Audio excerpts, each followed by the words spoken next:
Welcome to the Harvesting Wisdom podcast. Together we explore the vast landscapes of life, delving into the rich soil of experiences, sowing the seeds of curiosity, and harvesting the profound wisdom that each episode unfolds. Hello and welcome again to another episode of Harvesting Wisdom. I'm Mike McMahon. I'm your host. Today's special guest is Alex Etcher.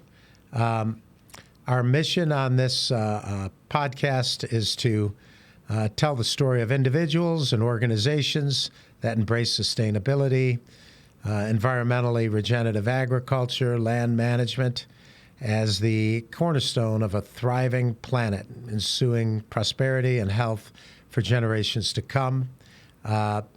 My guest today is Alex Etcher, and welcome to the podcast, Alex. Yeah, thanks so much to have me. I've watched a few of you guys' work, and I think you do really good work. So I'm very, very happy to be here.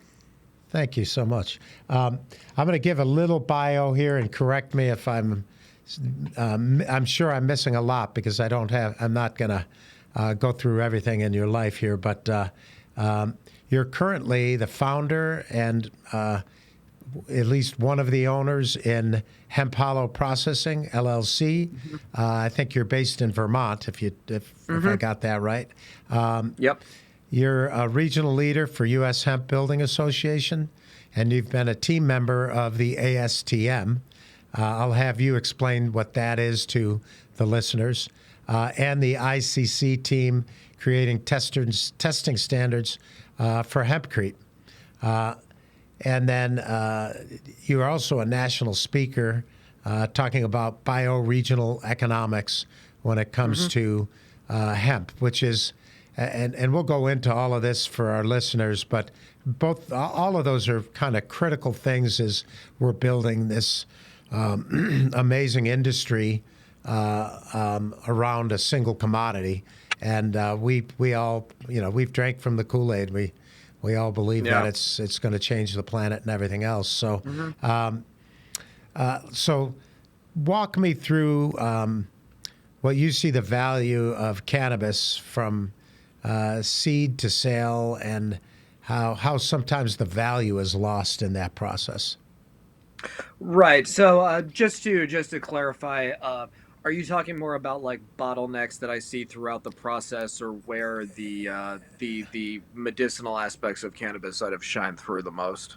Well, yeah, I would say, it's been kind of a roller coaster, right? From legislation and implementation on a state-by-state basis, and the regulation is different everywhere. And I think to a large degree, the USDA and the government still don't distinguish the different things that are being grown under this name of cannabis, right? So we have CBD oils, and we have THC cannabinoids, which I can barely ever say correctly, and then we also have like the seed that comes from industrial hemp, which has no cannabinoids.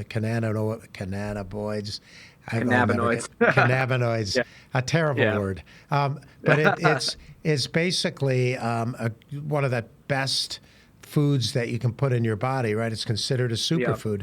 And then on top of that, the biomass, or the plant itself that comes from that, has an outer three layers of a bark, so to speak, but doesn't look like a bark. And it's used for fiber, long fiber, for textiles and all kinds of things, ropes and things.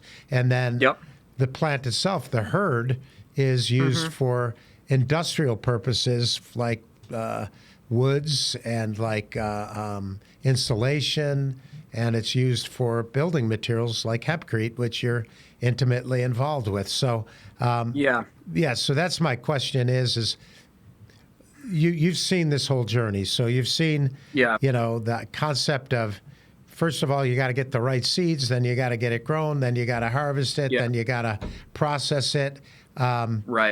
So that's what I'm talking about, is the value sometimes is lost, or people go broke trying to do this, right? Right. Yeah. So the biggest bottlenecks, ironically, but for both the cannabinoid and the fiber sector, and again, I've been, fortunate in my 8 years of doing this that I've gotten to work in a variety of positions in both the fiber and the cannabinoid sector for both the CBD and cannabis industry. Most of the main hangups for both of those, I would say, is in the post processing and then actually the processing. So I was speaking about this at NOCO when people ask me why isn't hempcrete proliferated everywhere when it's so simple.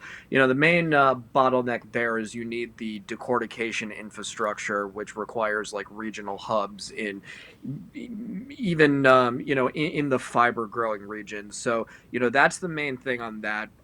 On the cannabinoid side, you have more regulations on that, especially on the THC side. Again, cannabis sativa L, the regulations are a little different on this, but this does sort of encompass the entirety of both the hemp and cannabis industry. The post processing, and what my company, I mean, again, where my company came from was that the bucking and trimming and the harvesting end were the highest labor hours, the highest amount of man hours, and the most amount of where things can go wrong the most. So In the company agriculture, there yeah. was in the agriculture, yeah. So on the cannabinoid end, my company, Hemp Hollow Processing, was essentially formed to make all of that easier. Where we're cutting labor by, we bring teams of 10 to 15 down to 3 or 4 sometimes. We take stuff that would or things that would take 3 to 4 weeks done in sometimes 3 to 4 days and maybe even a week even on that. And we deliver quality smokable flour when needed. But we also do pre rolls and biomass. So whatever the farmer's growing for, we can essentially service. But yes, that would be the area on the cannabinoid end that I've seen the most things go wrong by a long shot, outside of Okay. just regulatory problems, which we can talk about, I'm sure. Yeah. Which are So, always fun to talk about. yeah, everything you're talking about, I'm trying to break down for some people maybe who know nothing about the industry. So, starting Hmm. with you and I met at NOCO, which is Northern Yeah. Colorado hemp. It's exposition, right? So, Yep. really critical because I think all of the thought leaders and industry professionals, when it comes to any kind of cannabis, ends up there, right? It's kind of like the center of that Yeah. universe. And Morris has put on an amazing expo and got great leaders to come and talk and speakers about every Yeah. aspect of what's going on in the current status. So we Hmm. met there, and when we're talking about the bucking and the trimming, this is just the Hmm. process of harvesting the flour and then how you're Yeah. cleaning it, and so you said you brought it down from 10 days to 3 and less guys. Hmm. Some of that might be proprietary. So share with me what you feel like you want to share. But are you now Right. helping other people do that as a consultant, or is it just something you did internally in your own organization? Right. So I've helped people build out their own processing infrastructure. Where if this is a larger company that wants to do it in house, I basically have worked with them on a consulting end and say, okay, this is the how I would set up the room, and then I would be hired to do that for them.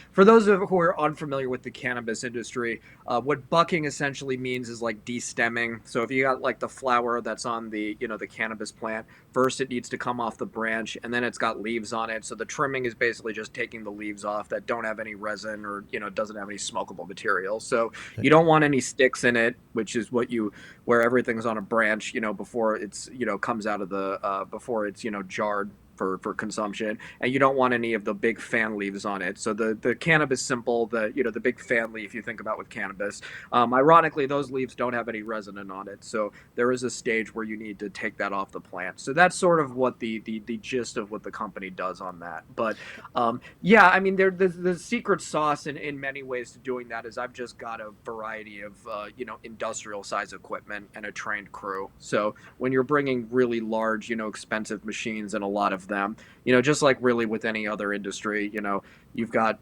economics of scale, so time goes down, labor goes down, and because you've got a trained team, quality stays either up or goes the same, or it goes up because you're producing a high end product on that. So that's sort of the foundational parts of the business model there. Yeah, it's interesting. I've got friends that have grown.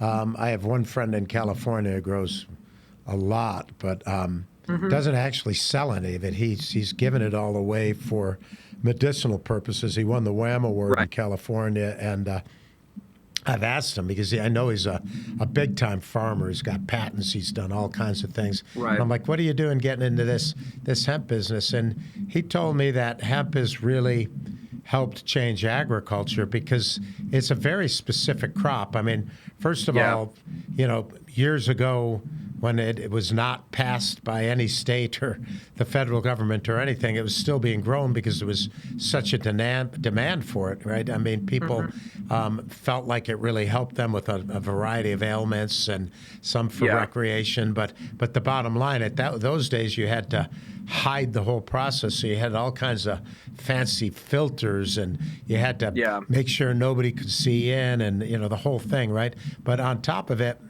there's the two varieties of that produce that THC, indica Hmm. and sativa, are very different in how you react to them. And some people like one versus the other. Yeah. There's flavors. There's the way it smokes, the way it blends, and then of course it's the way it's harvested, right? If it's Yeah. so Right. it's really changed our approach to agriculture, and tools Oh like you're yeah. talking about have changed too. Oh yeah, and what's interesting about cannabis in particular is that, each crop has its own like, hey, I never knew you could use potatoes for this, or I never knew you could do something like peanuts for something like industrial products, or like kind of like a nifty like Snapple fact like that. But what's interesting about cannabis is that, the dynamic uses for the as a medicinal product, for something as severe as something like in the epileptic market, but also for something much more less serious than that, is something like, for social anxiety or something like that. Like, you've got quite a range, or in for like a full spectrum, one could say, of different applications for one medicinal plant. So what was interesting about cannabis, and I'm going to say, when I say cannabis, I mean the entire cannabinoid market, not just THC. Right. So I'm talking Hmm. about THC, CBD, CBN, and all the the cannabinoids in that family. Is you've got a very, very dynamic markets that range from very serious medicinal markets for even the Charlotte's Web example with epileptic children, all the way for something like a sleep aid, which is something that most people could probably use in one way or another. Like, you Hmm. really have that amount of dynamic uses for one medicinal product. So yeah, I mean, that's what one of the reasons that kind of drew me to that side of the industry, is that you don't really see a comparison to anything else in that level of dynamic set of uses. Sure. Well, when you start talking and you shift from a product that produces THC to what became the rage for a while was the CBD market, right? Hmm. And we talk Right. about a kind of a roller coaster. Everybody was planting and everybody was harvesting, and a lot of people invested, and then that Right. market, kind of took a major dip. I think that it's again, for the right people, the right product, if it's being Yeah. used right, is life saving. But from the farmer's perspective, it turned into be kind of a bust, and there was issues. When the farmer was growing it, if it got hot, so to speak, and it started to produce too much THC, USDA would make them clear their Yeah. fields and destroy the fields. And farmers don't work on enough margin to be able to lose Right. crops like that. But so that Yeah. was kind of the old roller coaster that took place, right? Right. I mean, I mean, I could talk for like a good over an hour about, the different autopsies of where, like, what could have been fixed with the CBD, what happened in 2018 post Farm Bill. Because before I had Hemp Hollow, I actually was one of three partners in a smokable flower company in Vermont, where we did thousands of pounds organic CBD that we sold, all over the country on that. So I was right on the front lines for, going through all of that. But yeah, I mean, the problem there was, interestingly enough, like my perspective on that was that, the consumer end was actually pretty consistent. That, the uses of CBD for things like the sleep aid market, for anti-anxiety and inflammation and different uses like that. On the consumer end, that's been pretty consistent, from pre CBD, all the pre CBD days in 2014, all the way to like the present day. But what you had on the economic end, especially on the farming end, was you had something like when CBD was rare, meaning pre-farm bill, you were seeing kilos going for $10,000 a kilo, and then when CBD became abundant, which, what happened after the farm bill release, you had supply and then prices went down, and then it was a combination of processors not being able to deliver, the volumes that they thought because it was year one. You had an ebb and flow of different regulations on, what total THC meant versus Delta 9 concentrations, which, was pretty clear when the Farm Bill came out, but then were changed when some of the state regulators got different, a variety of different feedback on what those words meant. And then on top of it, and this is the one that I've had, that's been the biggest mystery to me, is that even though you've had the price of wholesale come down even as low as $200 for isolate, the retail margin still maintained. We're still in the over 30 to sometimes $100 for ethanol extracted CBD, which you would have expected when supplies were, people were almost giving it away. It was so abundant that you'd be seeing, very high grade CBD oil. And I'll say this again, I'm saying very, very high grade CBD oil in the maybe $5 to $10 range, and still having very healthy products. And I still don't honestly have an answer for that on where on why you're not seeing more affordable middle class CBD products on the market. Well, one of the things that because I'm not really in the cannabinoid space, and I said it right, Mm-hmm. because we Yep. really don't Perfect.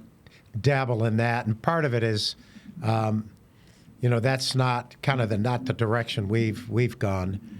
With soil, Right. seed, and water, we're more into the decortication and the growing of biomass for other purposes, right? And so, but I do want to ask another issue that I see is that it's such an amazing food for both Mm-hmm. animals and people from a food standpoint. Right. But there was Oh also a yeah. snag with that, with regulations, because there was a study done and it said, that some of these things could cause liver damage or whatever, like with any food, right?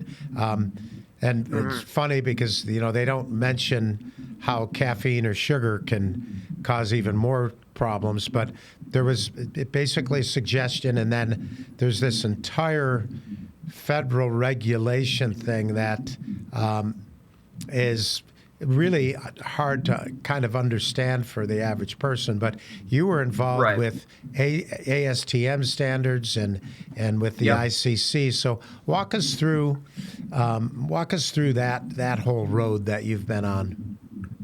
We got that passed through, a very collaborative work with the USHBA and a number of consultants to get it out of the alternative building material permits into a federal, regulated building material. Because before this, you would need an alternative building permit, which, basically, if you're a building material and you need this, you're dead on arrival as far as your potential to be a mainstream building material market. Because even though there are channels you can use to build with that, to be taken seriously by the construction community and to just have the, a lean enough funnel for, to get just the permitting done. Like, you can't be like, building is already hard enough. You don't need to add extra bureaucratic guardrails in order to just make something that's already hard, insurmountably harder. So, before this, hempcrete really did not have any potential to be a mainstream construction material. Right. But now that this has been passed, this has been, this is no longer, a problem on that end. So with hempcrete, we'll talk to the audience about that. That's a basically can be used as a mortar or a stucco, Right. but it's So what also a hemp block, right? Yeah, so what hempcrete is a building and insulation material that is fire, pest, and mold resistant, while also being able to passively regulate the room temperature and humidity.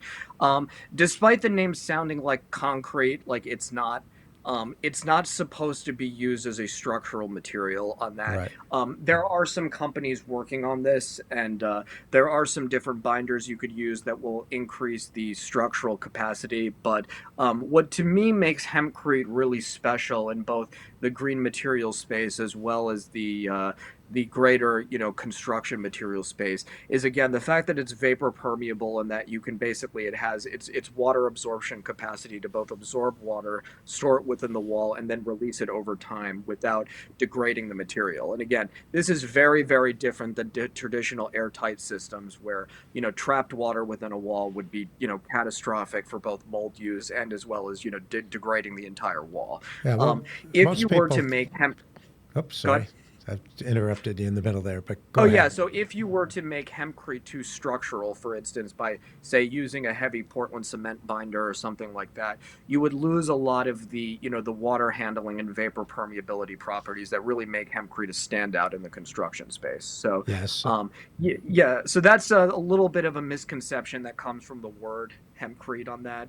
Sometimes it's referred to as hemp lime, but really what it is an infill and insulation material that essentially takes up the whole wall space. So a hempcrete wall, you would be replacing your bad insulation. You wouldn't need any drywall. It can be an alternative for vinyl siding and things like that, and plywood sheathing. All of that would be encompassed in one monolithic wall.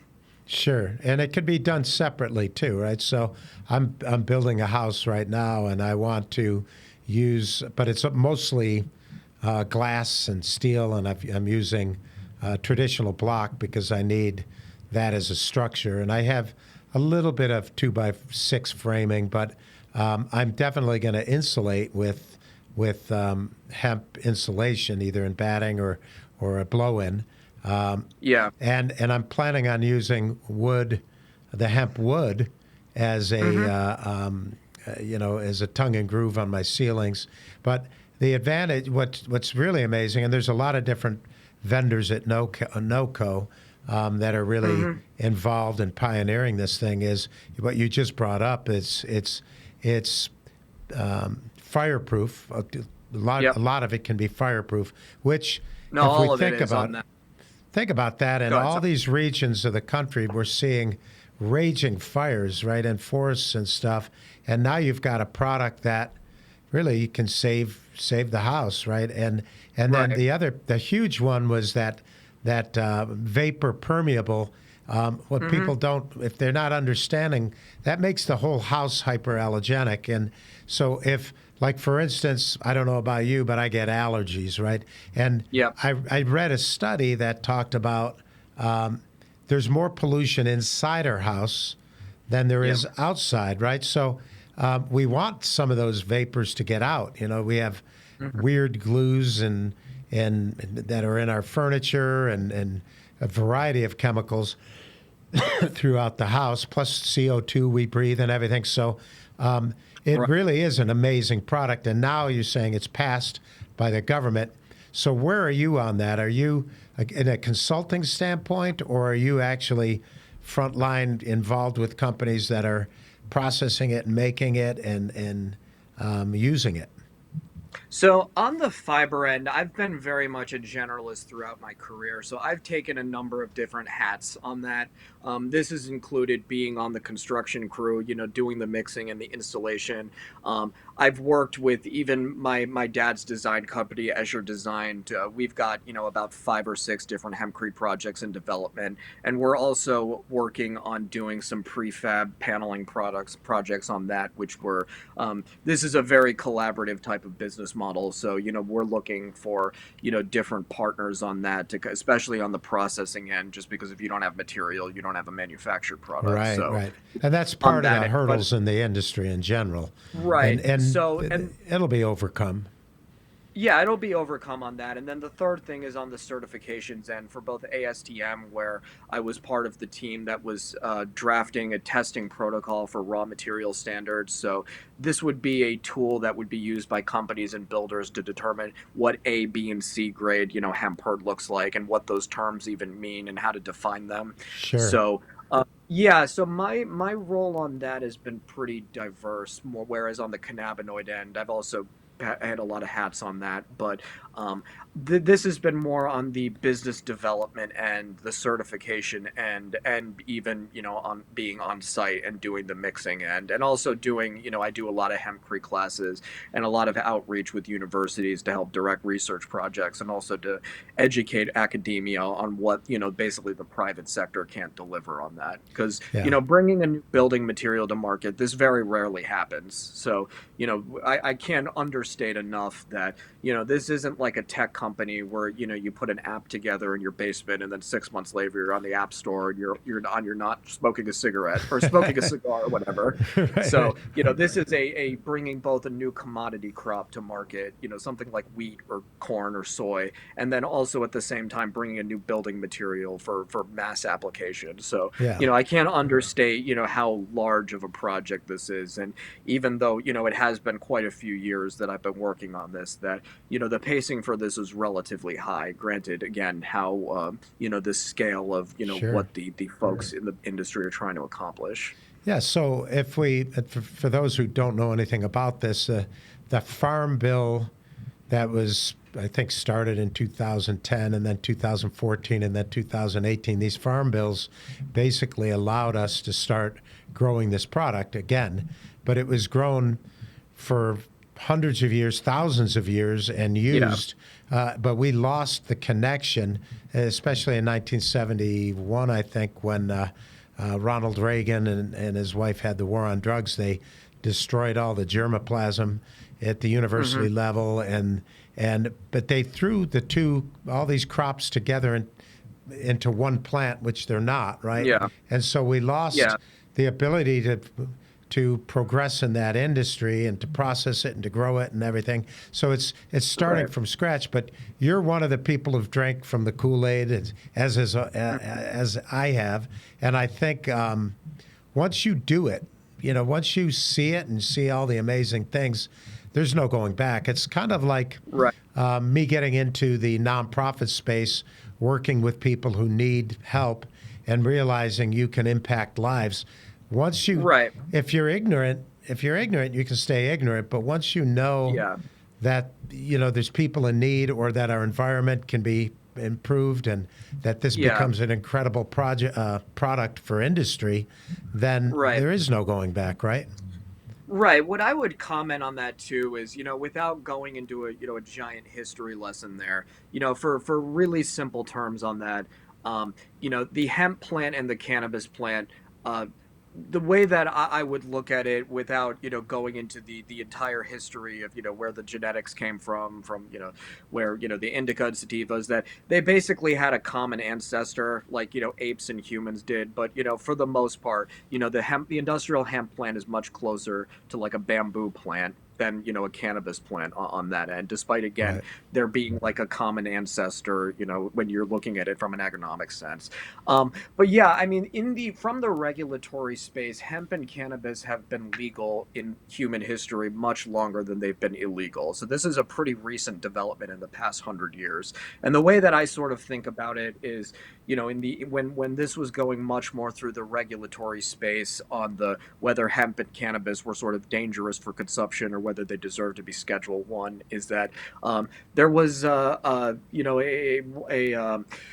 one of my colleagues, I watched an educational video from him, and it's really stuck it for me for a while. Is that it's a little bit like having a conversation about the utility of potatoes, and then only focusing on like vodka and like alcohol. That yes, there is an alcohol product that's it can be used for potatoes. There's lots of issues and health issues that like that can come along with alcohol and and vodka. But at the same time, utility for potatoes, for instance, is much, much larger than just looking at, the alcohol products. And it would be kind of dishonest to, present it anywhere else. It was same with the hemp plant on that end, where especially when you're looking at, hemp and cannabis being cannabis sativa L, focusing on the THC market which is there, is you're missing 99% of the other uses for that go from the textiles and paper and plastics. You're ignoring all of that to focus on one utility that is really only under certain parameters. I've got a question for you, maybe for you and your father, because you're in the design space, right? In the construction space. Yeah. As I am with one of my companies, Agave.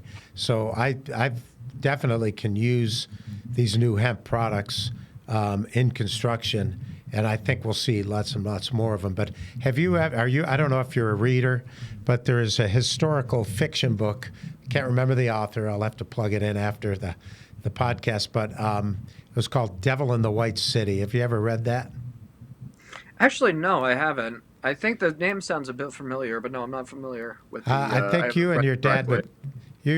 would get a big kick out of it. It's about it's a lot of the great American architects revolved around Chicago, right at the Chicago World's Fair in 1894, and it's kind of a cool story. It's interwoven, but you'll see there's a small section on hemp and how it was used back then, and you'll be like, Right. wow, I don't even believe that existed. But it also talks about all the great architects, Frank Olmsted, Yep. that was I think probably the greatest landscape architect in American history. And then a lot of the Louis Sullivan and a lot of the great architects who started skyscrapers and stuff. But it'd be just curious if you'd read it, but I think you'd get a big kick out of that if you haven't, So Yeah, that's interesting that hemp came up too, because actually, when I first started in the industry working, with my dad on the architectural end and looking for green materials, there's lots of really excellent, environmental materials out there. But actually, what struck me about hempcrete was, again, that it could be incorporated into a wide range of design aesthetics. So your design palette as an architect working with the material is quite large. So, you don't have the lack of analogy, like the issue you sometimes have with like electric cars or hybrids, where you can tell you're absolutely, oh, that's a hybrid type of thing, which is fine if you want that. But if you want something that blends into a regional aesthetic, hempcrete is just an excellent option that it could just sort of be whatever you aesthetically need it to be. right, and you did talk about regional bioeconomics on a regional basis, and you're in that Northeast New England space right now. Yep. And so, how do you see it? How do you see the different regions in the country emerging right now, and based on what can be grown and what's processed and where the demand is? What do you see those dynamics? Well, that's an excellent question, because what drew me to the hemp plant in the first place, interestingly enough, was that this isn't a crop like oranges, for instance, where it could only be grown in certain temperate zones and in certain parts of the country. You could basically theoretically have a vibrant fiber market in any of the 50 states. I mean, obviously some, like for instance Texas, have economics of scale and high population densities, where they access to labor, where there's some economic structural advantages that go along with those regions. However, that doesn't mean that a state, for instance, like Vermont, which is one of the smallest states in the country, known for its craft products, not like large commodity, scalable agriculture. If the state and the stakeholders wanted to have a vibrant fiber industry in something like the state of Vermont, there's no agronomic barriers to having that happen. So one of the beauties of hemp in particular is that you really do have the potential to have a bunch of smaller regional markets in anywhere in the country if the stakeholders want it to happen. Yeah, and I think when we're talking about regions, we're not really talking and industry in general. I think to a large degree we all had a different life. You in your 20s were or a professional actor, and Yep. we have all 9 lives that we've lived, right, or living. Yeah. But what I find interesting is that in my business life, I'm acutely aware of competitors, Right. and I get a little paranoid about trade secrets and this, that, or the other. But this is truly similar to my belief, and I think maybe I've matured through having a nonprofit and seeing other nonprofits with this silo mentality, right? So that Yeah. it's only me. And when you get into a nonprofit, if you truly want success in implementing the things that you do, you need to work with other people.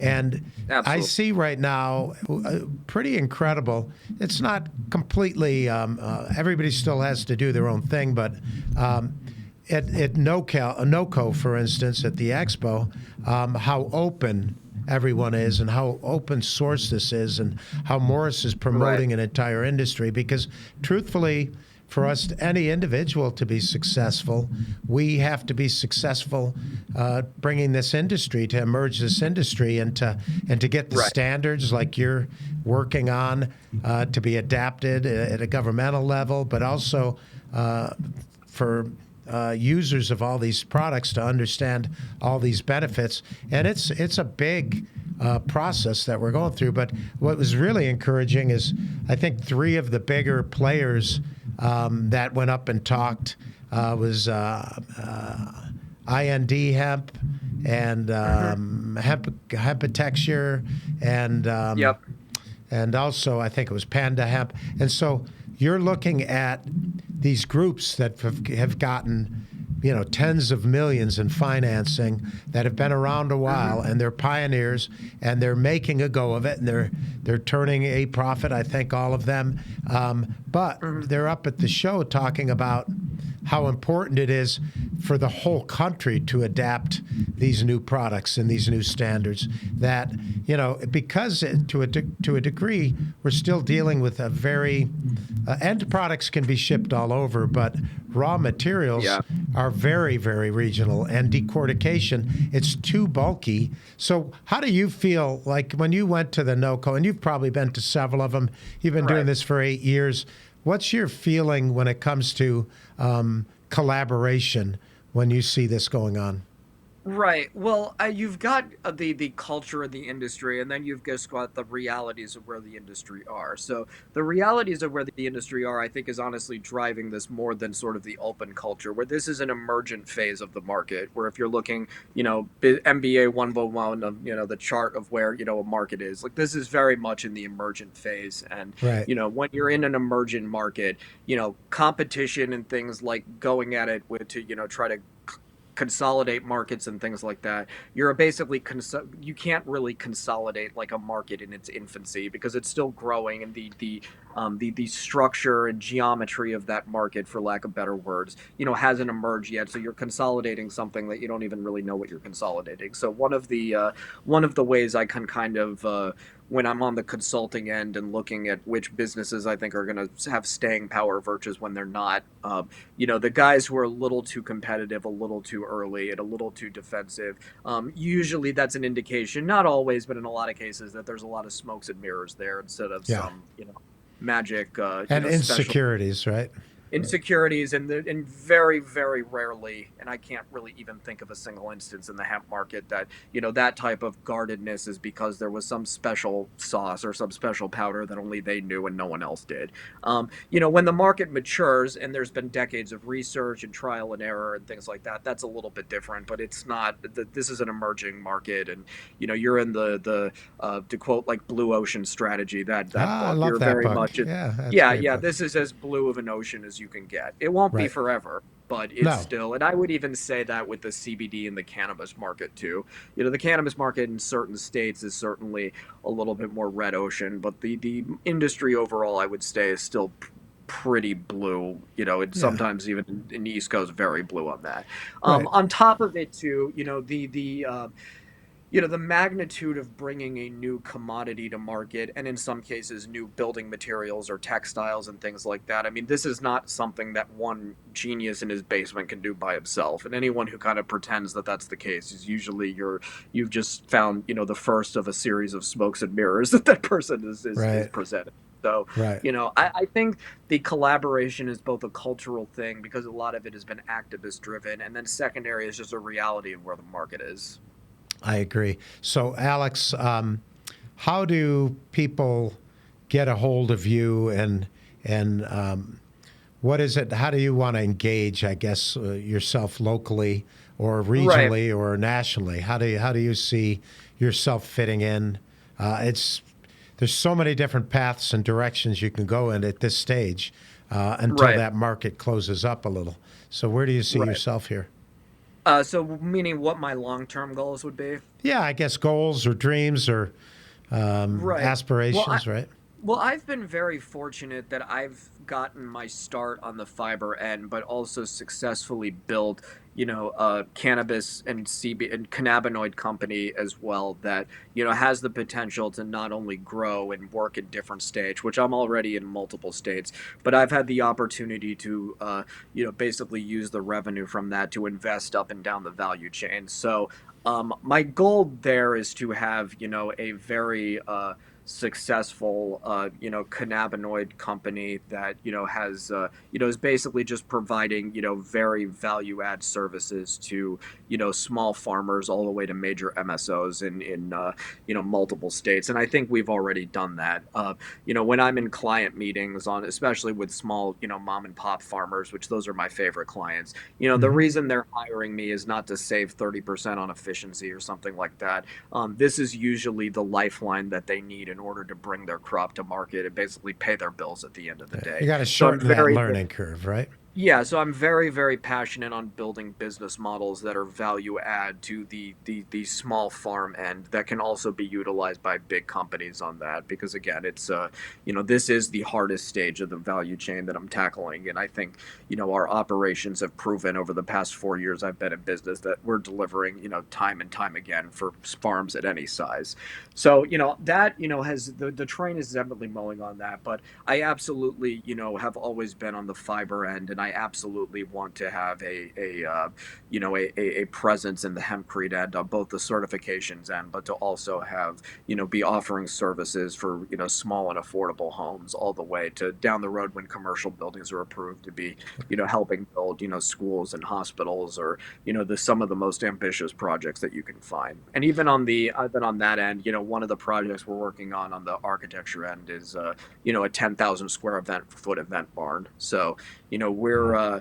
we're certainly, started small and started, to get everything, situated. But, the potential for both of these markets is to build, the large structures that can help the most amount of people, especially as you, really well mentioned on the healthy building end for sure.